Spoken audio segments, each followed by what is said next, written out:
8 words. That's all it took. Dad, please don't come to Christmas dinner.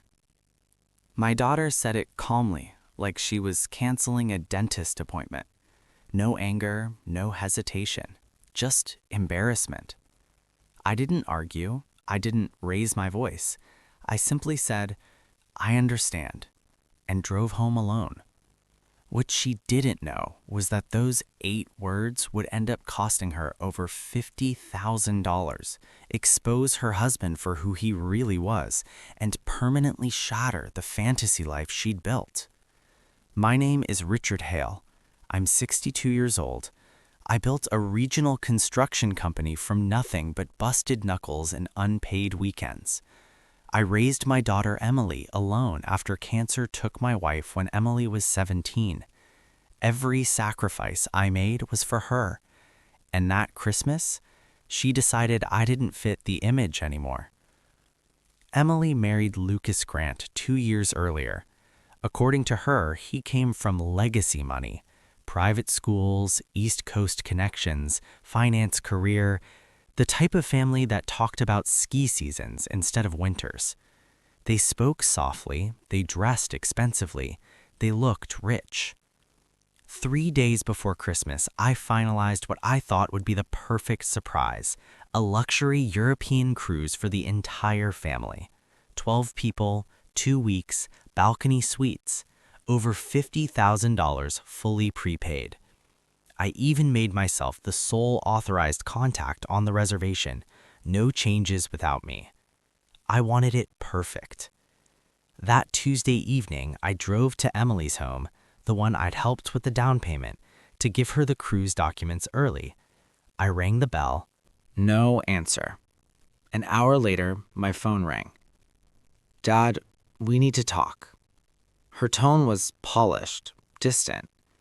She explained that Lucas's parents were very refined, that my work stories were loud, that my hands were rough, that I might embarrass them. So it's better if I don't come? I said. Yes, just this once. I stared at the warm glow coming from her windows while standing alone in the cold. Then I mentioned the cruise. Silence. What cruise? She asked.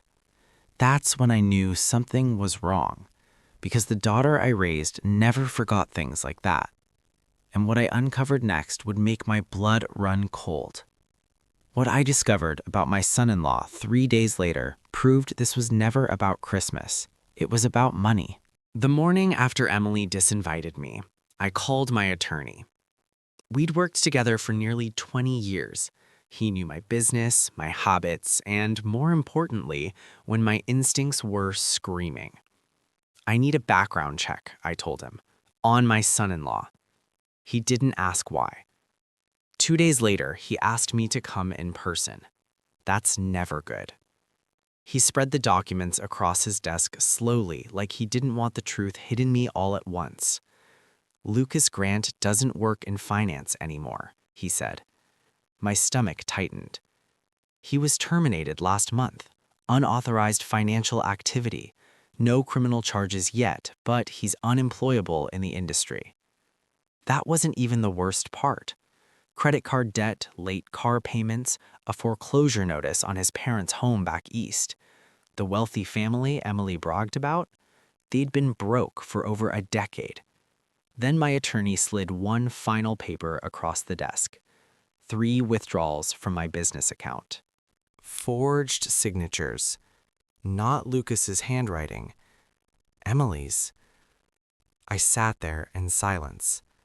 My daughter, the girl who cried when she lied as a child, had been stealing from me. At least 6 months. When I got home, Emily called. Suddenly, the cruise sounded like a great idea again. Lucas's parents were warming up to it. Funny how desperation changes people. That night, I didn't sleep. I didn't rage. I researched. And what I learned about Lucas's past made me realize this wasn't a mistake. It was a pattern. And my daughter wasn't his first target. The women who came before Emily all had one thing in common. and it terrified me. Lucas had been engaged before, twice. Both women came from wealthy families. Both engagements ended abruptly. Both families lost large sums of money. One father hired a private investigator. Another quietly paid to make the problem disappear. Lucas didn't disappear this time. He married Emily, which meant access, legal access. That's when I learned about the trust fund, the one I set up for Emily at 21. Marriage clause. Lucas had full access. Over $300,000 gone. Slow withdrawals. Clean. Calculated. The cruise wasn't a gift. It was bait. And Emily? She was either trapped or complicit. So I set a trap of my own. Before I canceled anything, I needed one thing. Proof. I called Emily. I recorded everything. She admitted they borrowed money, that Lucas was unemployed, that forging my signature was just paperwork. When I asked about his past engagements, her voice cracked. She didn't know. That's when I realized the truth. My daughter wasn't evil. She was being used. But the man she married, he knew exactly what he was doing. And when I told them I was canceling the cruise, Lucas threatened me. That was all I needed. What happened at the airport on Christmas morning exposed everything. At 6 a.m., the cruise was officially canceled. Refund processed. Names removed. At 9 a.m., 12 people stood in an airport with luggage and no ship. Emily called in tears. Lucas's parents were humiliated. Their friends started asking questions they couldn't answer, because the truth doesn't survive public pressure. By noon, my daughter finally saw the man she married.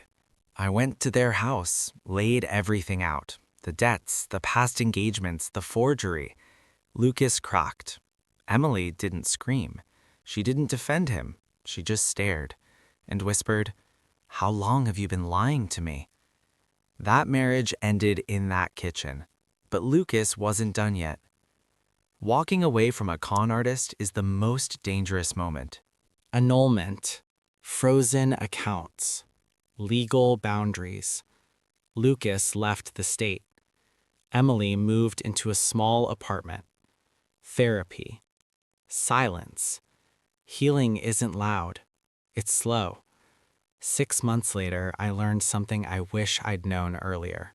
I retired, built a small cabin. Peace replaced chaos. Emily is rebuilding. So am I. Here's the truth. Love without boundaries isn't love. It's permission. And sometimes the most expensive lesson is the one that saves you.